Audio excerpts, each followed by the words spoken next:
हाँ बेटा, तो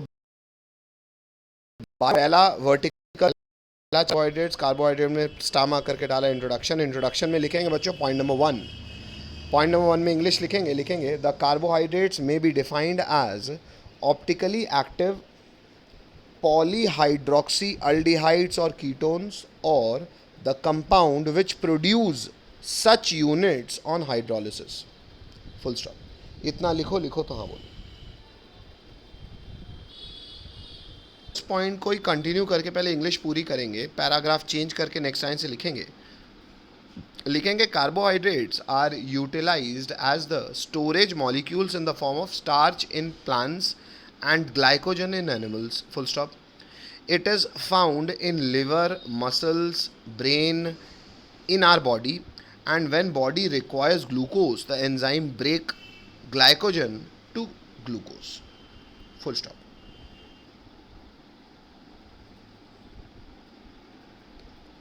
इंग्लिश लिखो तो हाँ बोलो। इंग्लिश तो लिख लिया, अब थोड़ी सी कहानी सुन लो।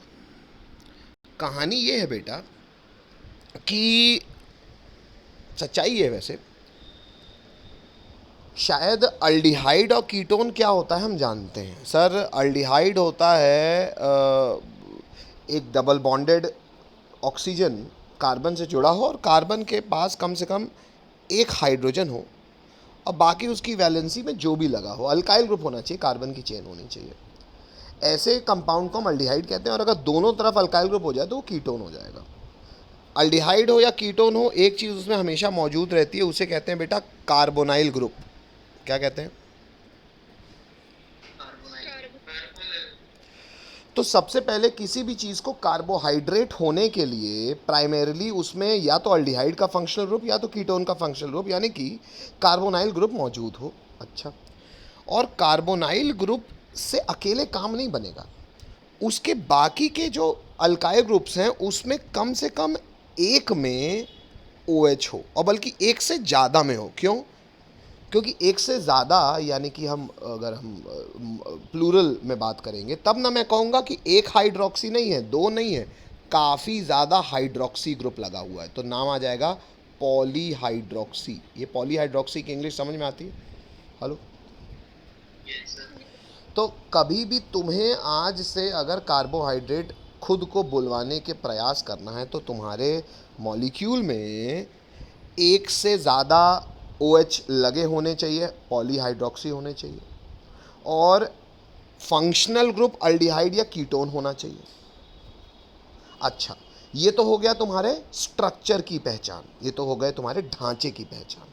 अब ढांचे के अलावा तुम्हारा फंक्शन क्या होना चाहिए? तो ऑर्गेनिक कंपाउंड, ऑर्गेनिक कंपाउंड ये कार्बन से बना कंपाउंड, तो वो ऑर्गेनिक कंपाउंड जो ढांचे में ऐसी चीज़ें मौजूद हो जिसके और जिसका इस्तेमाल ये हो रहा हो कि जिस प्रकार से आपको शायद पता है कि प्लांट्स अपना खाना बनाते हैं इन फॉर्म ऑफ स्टार्च, जानते हो शायद, ये तो 10वीं से। हेलो? वैसे तुम्हारे भी शरीर में बेटा जो एनर्जी स्टोर होती है ना, वो ग्लाइकोजन के रूप में होती है। किसके रूप में? अब ग्लाइकोजन क्या है? ग्लाइकोजन बेटा एक छोटा सा एग्जाम्पल है। किस चीज़ का एग्जाम्पल है? इसका सुपर सेट क्या है, ये किस फैमिली को बिलोंग करता है? ये एग्जाम्पल है कार्बोहाइड्रेट का। किसका? तो कार्बोहाइड्रेट बेसिकली बेटा ऐसे कंपाउंड्स होते हैं जो शरीर के अंदर एनिमल, हम भी एनिमल, ये कायदे से एनिमल बीइंग में कहलाएंगे ना।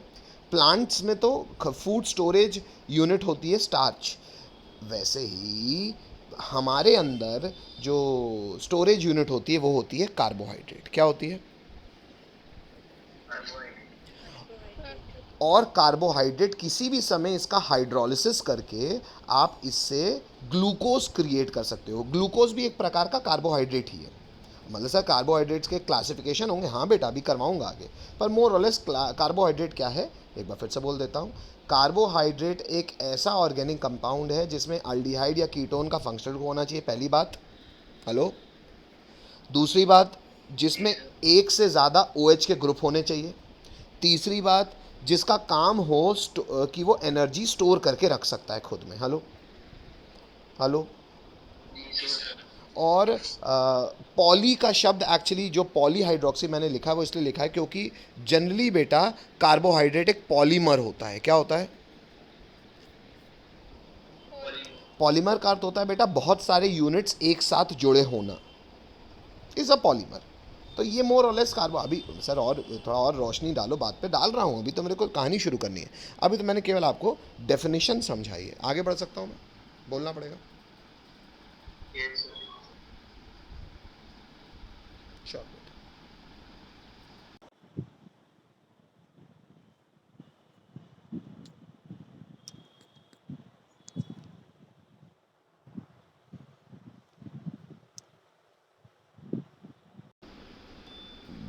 दोबारा अगला स्टार मार्क डालिए, और अगला स्टार मार्क है बेटा क्लासिफिकेशन ऑफ कार्बोहाइड्रेट। अब कार्बोहाइड्रेट हम क्लासिफाई कैसे कर सकते हैं, तो पहले क्लासिफिकेशन ऑफ कार्बोहाइड्रेट्स लिखेंगे। जो मैं कह रहा था कि इनमें खुद में होता है और ये जनरली पॉलीमर्स होते हैं, ये वाली बात यहाँ से क्लियर हो जाएगी आपको और अच्छे से। आइए पहले इंग्लिश लिख लें। क्लासिफिकेशन ऑफ कार्बोहाइड्रेट्स में बच्चों सबसे पहले लिखेंगे कैपिटल ए, और कैपिटल ए में लिखेंगे carbohydrates are classified on the basis of their behaviour on hydrolysis. They have been broadly divided into following 3 groups. English लिखो और सुनते भी रहो। यहाँ पे ये लिख रहा हूँ मैं, कैपिटल ए क्लासिफिकेशन में कैपिटल ए इसलिए डाला है बेटा क्योंकि इनको क्लासिफाई करने के ना वर्टिकल्स भी अलग अलग हैं, क्लासिफाई करने के इनको सोच भी अलग अलग है। पहली सोच है ऑन द बेसिस ऑफ कि इनको हाइड्रोलिसिस करने के बाद ये कितने यूनिट्स में टूटते हैं। हेलो हेलो, तो ये capital A is the first type of classification, जो इसमें हम क्या आधार बना रहे हैं कि इनको जब इनके पॉलीमर को तोड़ा जाए, इनको एक्चुअली तोड़ते हैं हाइड्रोलिसिस करके, तो कितने यूनिट्स में टूटते हैं उस आधार पे सबसे पहले इनको 3 हिस्सों में बांटा गया है। इसमें लिखेंगे सबसे पहला हिस्सा फर्स्ट मोनोसैकराइड। मोनो यानी कि एक, सैकराइड्स, सैकराइड बेटा एक लैटिन शब्द है, इसका मतलब होता है जो शुगर प्रोड्यूसिंग हो। सब इतना जानते भी हैं कि कार्बोहाइड्रेट्स का सबसे फेमस एग्जांपल है ग्लूकोज। नहीं जानते तो आज से सुन लो। What is the famous example of carbohydrate? Glucose बेटा। और शायद सब ने ग्लूकोज खाया होगा, मीठा होता है, सबको पता है। तो एक्चुअली ये शुगर सैकराइड्स कहलाता है, शुगर प्रोड्यूसिंग, है ना। तो इंग्लिश लिखवा भी रहा हूँ मैं। मोनोसैकराइड में लिखेंगे a carbohydrate that can not be hydrolyse further to give simpler unit of polyhydroxy aldehyde और ketone is called a monosaccharide. और एग्जाम्पल है इसका ग्लूकोज, फ्रुक्टोज, राइबोस एट्सेट्रा। ये नाम है। सर स्ट्रक्चर नहीं बताओगे क्या बेटा? प्रॉपर डिटेल बताऊंगा, पर पहले अभी शुरुआत है, अभी जितना जितना मिल रहा है उतना उतना लिखते जाओ।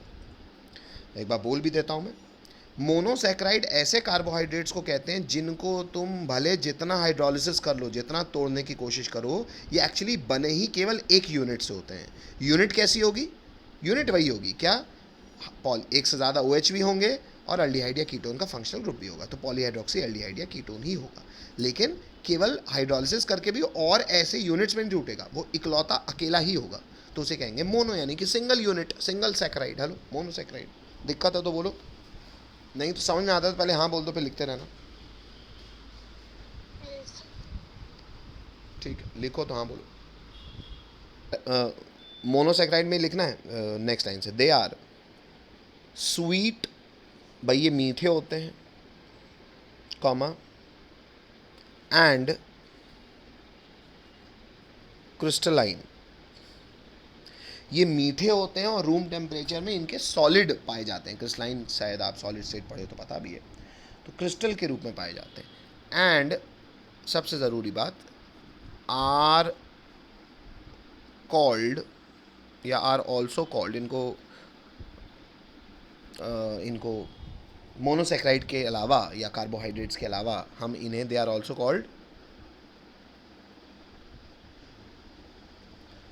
कॉल्ड इन्हें हम शुगर्स भी कहते हैं, क्योंकि एक्चुअली ये मीठे, ऑब्वियसली स्वीट टेस्ट भी है, लेकिन हम इन्हें शुगर्स भी कहते हैं क्योंकि मीठे होते हैं। तो क्या सर सारे कार्बोहाइड्रेट्स मीठे नहीं होते? नहीं बेटा, शायद इसलिए लिखवा भी रहा हूँ।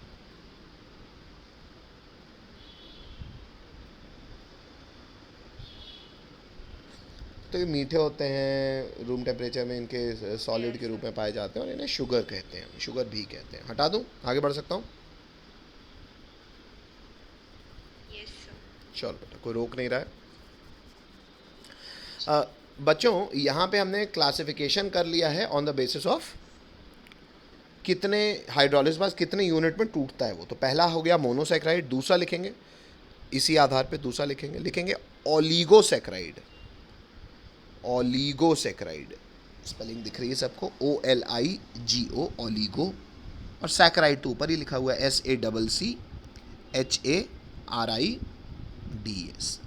ओलिगोसैकेराइड्स। इंग्लिश लिखेंगे कार्बोहाइड्रेट्स दैट यील्ड यानी कि देते हैं 2 to 10, 2 से लेके 10 क्या monosaccharide units on hydrolysis are called oligosaccharide. कहने का अर्थ है कि ये एक ऐसे पॉलीमर हैं जिनका हाइड्रोलिसिस है, ये भी कार्बोहाइड्रेट, पर ये एक ऐसे पॉलीमर हैं जिनके अगर आप यूनिट्स देखने जाओ कि कितने यूनिट से टूट के बने, जुड़ के बने हैं, तो इनको जब तोड़ोगे हाइड्रोलिसिस करके तो आप पाओगे कि वो कार्बोहाइड्रेट जिसमें टूट के या तो 2 से लेके 10 यूनिट के मोनोसैकेराइड्स के में टूट जाए, तो ऐसा पॉलीसैकेराइड को हम ओलिगोसैकेराइड कहेंगे। और है वो भी कार्बोहाइड्रेट ही, लेकिन उसमें ऐसे कितने यूनिट्स होंगे पॉलीहाइड्रोक्सी एल्डिहाइड और कीटोन वाले, 2 से लेके 10। हेलो,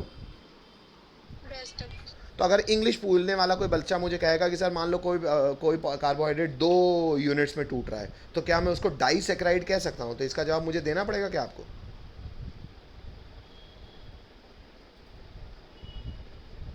अबे कह सकता हूँ, अबे क्यों नहीं कह सकते? कह सकते हो। 3 में टूट रहा होगा तो ट्राइसैकेराइड कह सकता हूँ, कह सकते हो।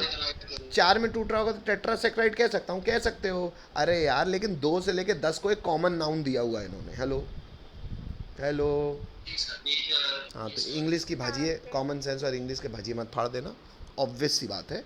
डाइसैकेराइड से लेके डेकासैकेराइड्स तक को एक जनरलाइज नाम दिया जाता है ओलिगोसैकेराइड्स।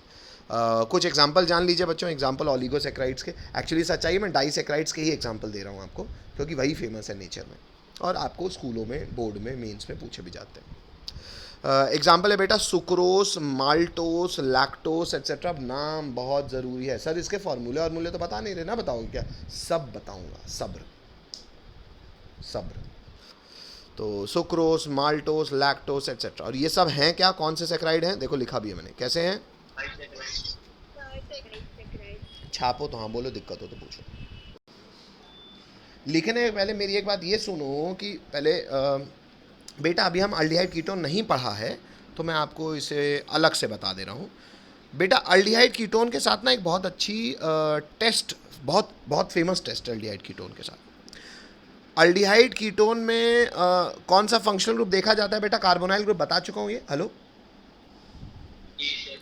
तो जनरली जो अल्डिहाइड कीटोन्स होते हैं ना बेटा, इन लोगों को 2 टेस्ट देना बहुत पसंद है। एक जो बहुत पहला फेमस टेस्ट है बच्चों, उसे कहते हैं टॉलेंस टेस्ट। क्या कहते हैं? इसके बारे में डिटेल में जानकारी हासिल करेंगे पर अल्डिहाइड कीटोन वाले चैप्टर में। तो टॉलेंस टेस्ट से होता क्या है बेटा कि टॉलेंस टेस्ट अल्डिहाइड को ना ऑक्सीडाइज कर देता है। अल्डिहाइड कीटोन को क्या कर देता है? एक्चुअली टॉलेंस टेस्ट केवल अल्डिहाइड देते हैं, पर छोड़ो, आप अभी उनको एक ग्रुप मानो, एक संगठन मानो, तो एक्चुअली उनको वो ऑक्सीडाइज कर देता है।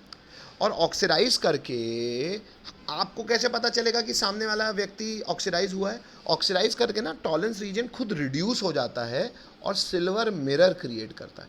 मतलब आप उस सोल्यूशन में अगर ऑब्जर्व करोगे तो आपको लगेगा कि चांदी बनी है। हेलो, चांदी बनती हुई दिखेगी। हेलो, दिखेगी तो टेस्ट हो जाएगा ना, बोलना पड़ेगा। और एक होता है बेटा फेलिंग्स टेस्ट।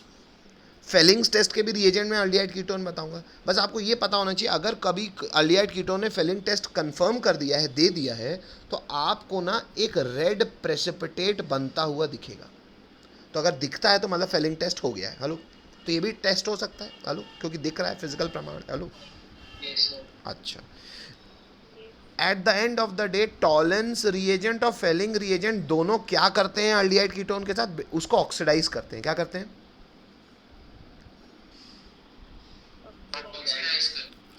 कोई भी चाहे टॉलेंस रिएजेंट हो चाहे फेलिंग्स रिएजेंट हो, ये कार्बोनाइल ग्रुप को क्या करते हैं बेटा?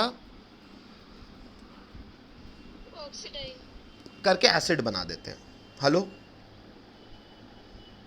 Yes sir. और खुद क्या हो जाते हैं? रिड्यूस। खुद क्या होते हैं? अगर सर कोई चीज़ सामने वाले को ऑक्सीडाइज कर रही है और खुद रिड्यूस हो रही है, तो क्या हम ये कह सकते हैं कि जो अल्डिहाइड और मतलब जो ये कार्बोनाइल ग्रुप है वो इन रिएजेंट्स के लिए रिड्यूसिंग एजेंट है? हेलो? हाँ सर।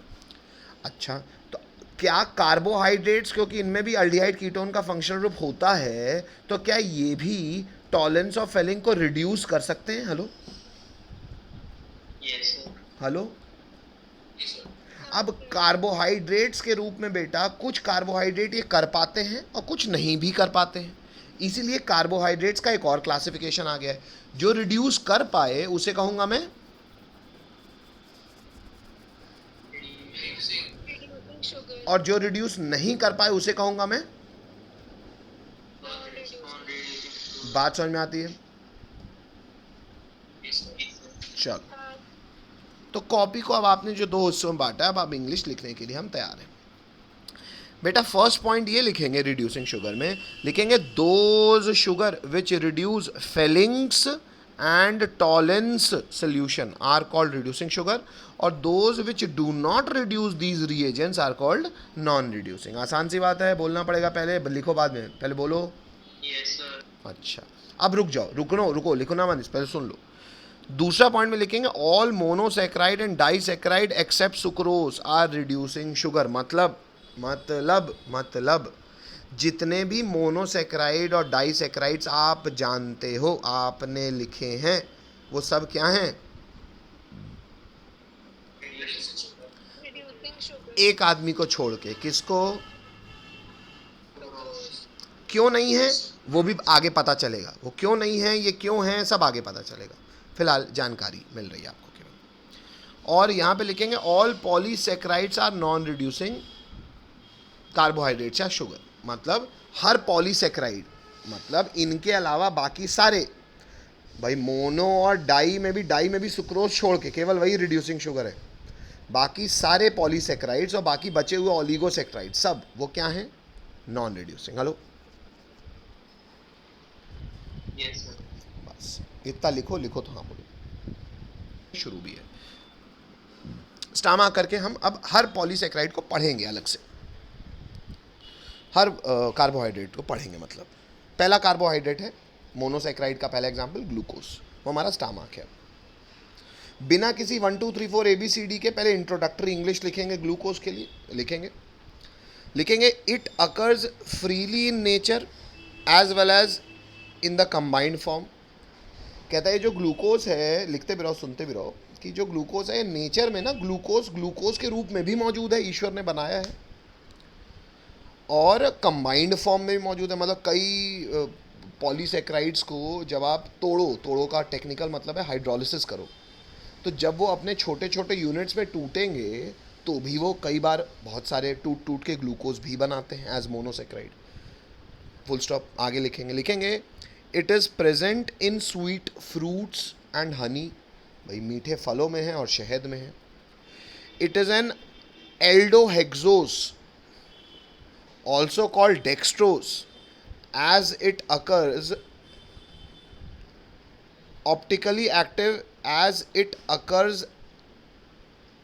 लिखना ज़रूरी है, as optically active dextrorotatory isomer। ये इंग्लिश बहुत भारी है आपके लिए, पहले इंग्लिश लिख लो, फिर इस इंग्लिश की हिंदी मैं आपको बताऊंगा। पहले लिख लो बेटा, लेकिन इतनी बात, ये इंग्लिश आपको सेकेंड हाफ की इंग्लिश मैंने नहीं समझाई अभी, पहले इतनी लिखो तो हाँ बोलो। जो लिख ले वो रीड करेगा, जो भी लिख ले वो रीड करेगा, जो भी लिखे वो रीड करेगा। एल्डोहेक्सोस में एल्डो स्टैंड करता है अल्डिहाइड फंक्शनल ग्रुप के लिए, तो मतलब ग्लूकोज में अल्डिहाइड और कीटोन में कौन सा फंक्शनल ग्रुप होता है? अल्डिहाइड।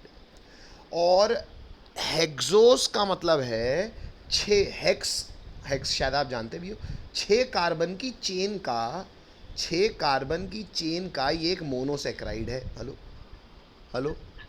Yes.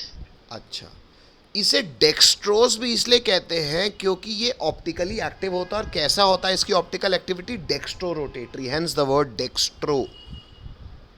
और डेक्सट्रोज भी कहा जाता है इसे, क्यों?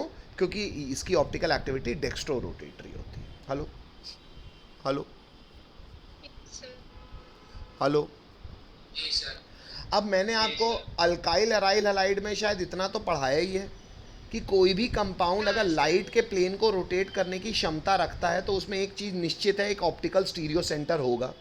और मैंने आपको तब भी कहा था, वैसे ऑप्टिकल स्टीरियो सेंटर ईश्वर के बाज़ार में तो बहुत सारे हैं, पर हमारी 12वीं तक की केमिस्ट्री की पढ़ाई में, अगर मेंस तक की पढ़ाई में हम अगर केवल एक ऑप्टिकल स्टीरियो सेंटर जाने तो हमारा काम हो जाएगा। वो ऑप्टिकल स्टीरियो सेंटर एक ऐसा कार्बन है जो sp3 हाइब्रिडाइज्ड हो और जो चारों बॉन्ड डिफरेंटली सब्सटीट्यूटेड बनाता हो। और ऐसे ऑप्टिकल स्टीरियो सेंटर को हम कायरल कार्बन कहते हैं। ये याद है कि भूल गए? याद है सर. बस बेटा, तो ग्लूकोज में ही ऐसे कायरल कार्बन होते हैं जिसके कारण वो डेक्स्ट्रो रोटेटरी है। अब सर आप तो कह रहे थे बहुत कुछ बताओगे, अभी तो आपने केवल इतना बताया कि ग्लूकोज में फंक्शनल ग्रुप अल्डिहाइड होता है, 6 कार्बन की चेन होती है और उसका ऑप्टिकल रोटेशन डेक्स्ट्रो रोटेटरी होता है। अभी तो इतना पता चला बस। हेलो। जी सर। Sir. तो ये तो अभी कुछ पॉइंट ही नहीं डाला, ये तो इंट्रोडक्टरी इंग्लिश थी। आइए पॉइंट डालें, कैपिटल ए।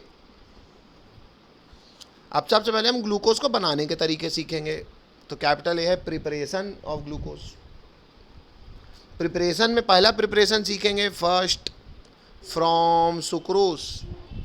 अरे मास्टर ये तो डाइसेक्राइड है। अबे हाँ, तो बोला तो मैंने डाइसेक्राइड की हाइड्रोलिसिस करके मोनोसेक्राइड बन सकता है, तो इसको प्रिपरेशन में गिनूंगा ना। Hello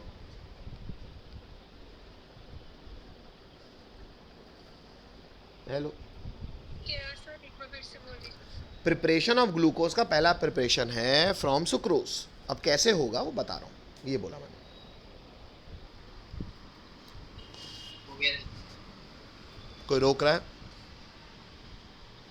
No sir. चलो आइए देखें। ग्लूकोज का प्रिपरेशन का पहला तरीका लिखेंगे बच्चों, फ्रॉम सुक्रोज। इंग्लिश लिखेंगे if sucrose is boiled with dilute HCl और H2SO4। मतलब पानी में सुक्रोज डाल के उबालना है, थोड़ा सा एसिड डाल के, या तो H+ डाल दो, H2SO4 डाल दो। इन एल्कोहलिक सोल्यूशन, और ये आप काम करो, मतलब पानी मत करो, अल्कोहल में। क्यों? क्योंकि सुक्रोज कैसा कंपाउंड है बेटा? ऑर्गेनिक कंपाउंड, इतना तो पता ही आपको। Hello hello hello. Yes sir. तो जो आप सॉल्वेंट, आप हाँ ठीक है पानी डालो, पर पानी सिर्फ पानी का मिश्रण मत डालो। आप एल्कोहलिक सोल्यूशन, मतलब पानी में मतलब सॉल्वेंट के रूप में आप एल्कोहल का भी इस्तेमाल करो और पानी का भी इस्तेमाल करो। हेलो, एल्कोहल का इस्तेमाल क्यों कर रहे हो बेटा? क्योंकि ऑर्गेनिक कंपाउंड जनरली अल्कोहल में घुल जाएगा ना। Hello hello. हाँ सर. पानी तो हम डाल रहे हैं क्योंकि हमको पानी रिएक्टेंट की तरह चाहिए, तो पानी तो डाला हमने साथ में, लेकिन मीडियम एल्कोहलिक मीडियम रखा। ये हालांकि प्रैक्टिकल जानकारी है बेटा, तो खैर लिखनी तो है। कॉमा, उससे होगा क्या? Glucose and fructose are obtained in equal amount. इससे होगा ये कि ग्लूकोज फ्रुक्टोज आपको इक्वल अमाउंट में मिल जाएंगे। ये शायद आप पहले से जानते हो, बस अब थोड़े से हम बड़े हो जाएंगे हम, क्योंकि हम सुक्रोज की भी पूरी फ़ोटो बताऊंगा मैं आपको आगे। अभी फ़िलहाल धीरे धीरे करके आगे बढ़ रहे हैं। अभी पहले ग्लूकोज जानेंगे, फिर सुक्रोज पे आएंगे। पर इतनी बात अपने को पता चल गई, सुक्रोज का फॉर्मूला शायद जान गए हम। क्या होता है सुक्रोज का फॉर्मूला? C12H22O11. उसमें पानी डाला, मतलब पानी रिएक्ट कर रहा है एक्चुअली, ये काम एसिडिक मीडियम में हो रहा है, बन रहा है C6H12O6 और C6H12O6, लेकिन ये ग्लूकोज है, ये फ्रुक्टोज है। मतलब सर ये दोनों के मॉलिक्यूलर फॉर्मूले सेम हैं, लेकिन ये फिर भी अलग अलग नाम है। मतलब ये आइसोमर होंगे क्या? हाँ। Hello hello. हाँ सर. चलो, तो ग्लूकोज तो बन रहा है ना, लेकिन ठीक है, ग्लूकोज के प्रिपरेशन में तो लिख ही सकते हैं सर। तो इसको फ्रुक्टोज के भी प्रिपरेशन में लिख सकते हैं क्या? ऐसा सवाल पूछोगे मेरे से? हाँ नहीं सर. हाँ नो सर। ऑब्वियसली लिख सकते हैं बेटा। हाँ आजकल पूछ सकते हैं, मतलब आजकल बेटा मैं सुबह से 6, 7, 8 के बच्चे पढ़ा रहा हूँ मेरे स्कूल के, तो आजकल अब मेरा डाउट बढ़ाने का स्तर बहुत बढ़ चुका है। मतलब बेटा मतलब इतना, मतलब क्या ही बताऊँ मैं। हालांकि इंटरेस्टिंग बहुत लग रहा है, लेकिन अब पता है क्योंकि अपने ही स्कूल के काबिल काम को अच्छा लग रहा है। मतलब -13 इंटू -25 प्लस -16, ये तुम लोग को पता है बहुत असंभव सवाल है बच्चों के लिए, पता है? Yes sir. ये 7th के बच्चों के लिए, मतलब मैं सिर नोच लिया मेरा। और सबसे ज़्यादा कहानी नंबर लाइन, अरे बाप रे, अरे बाप रे, इधर जाना मतलब घाटा, इधर जाना मतलब प्रॉफिट, मज़ा आ गया। लेकिन और मैं ये कर पाया हूँ बच्चों के साथ, हालांकि 2 हफ्ते का समय लगा है, पर ठीक है, मज़ा आ गया, ठीक है, उपलब्धि है। सर मैथ पढ़ा रहे थे, क्या? मैथ्स पढ़ा रहे थे। नहीं बेटा, मैं सब पढ़ा रहा हूँ। Class teacher type. नहीं रे, सब कुछ टाइप। सरकारी स्कूल। अरे पागल, मेरा खुद का स्कूल है, मेरे माँ बाप के नाम से मैंने ट्यूशन स्कूल टीचर खोला की है। तरह। हाँ, ये ज़रूर कह सकते हो, ट्यूशन टीचर की तरह ये कह सकते हो। और इसकी सबसे शानदार बात ये है कि जिन बच्चों के साथ काम कर रहा हूँ उनको मैं 1 रुपये फीस नहीं ले रहा हूँ।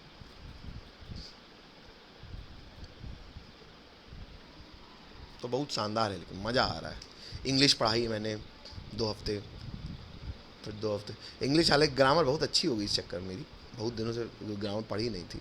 पर ग्रामर पहले हमारे जमाने बहुत कम हुआ करती थी यार, आजकल बढ़ गई है, पर अच्छा लगा वैसे। खैर आगे बढ़ते हैं, लिख लिए हो, पंचायत ख़त्म करें। हाँ सर। चलो नेक्स्ट, पॉइंट क्रमांक 2 लिखेंगे, फ्रॉम स्टार्च।